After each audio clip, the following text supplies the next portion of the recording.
mwana mayu nakuwelaga alichene nakuwelaga mwana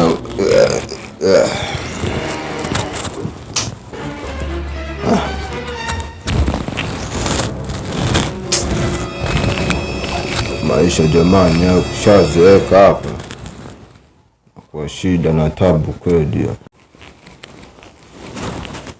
Kaa hapa.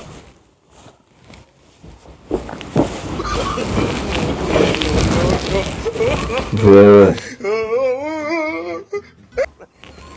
hapo sasa hivi kwa nini unatokea wapi?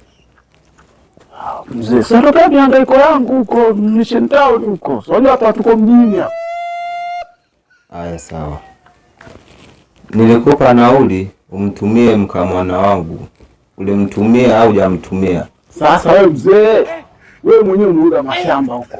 Unauza kila kitu huko. Hata kumleta bibi hapa hakuna. Unategemea mimi wewe nifanyie nini? Wewe mlete kwanza bibi na mimi nitamleta mkamwana wako. Hilo sio jambo, umeona.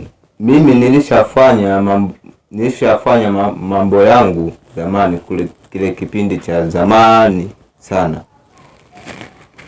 Paka tukakuzaa wewe. Kwani wewe hapo ulipo una mtoto, mimi na kuhangaikia wewe na kutafutia nauli umtumie mkamwana wangu umleti. Shida ni nini? Au na matatizo gani mwanangu?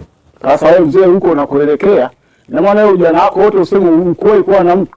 Haya, useme kwamba haufanyi kazi. Ufanyi kazi kivipi? Mimi umenizaje? Kama ufanyi kazi, umenizaje? Wewe umlete hapa bibi na mimi nitamleta mkamwana. Hivi una akili kweli wewe?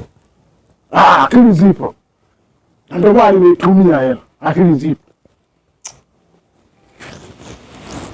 Au tukutafutie waganga nini au uko akufanyi kazi? Wewe mzee achana na mimi bwana. Ukitaka leo ukiona vipi njoo nitunuku. Wewe una akili kweli wewe?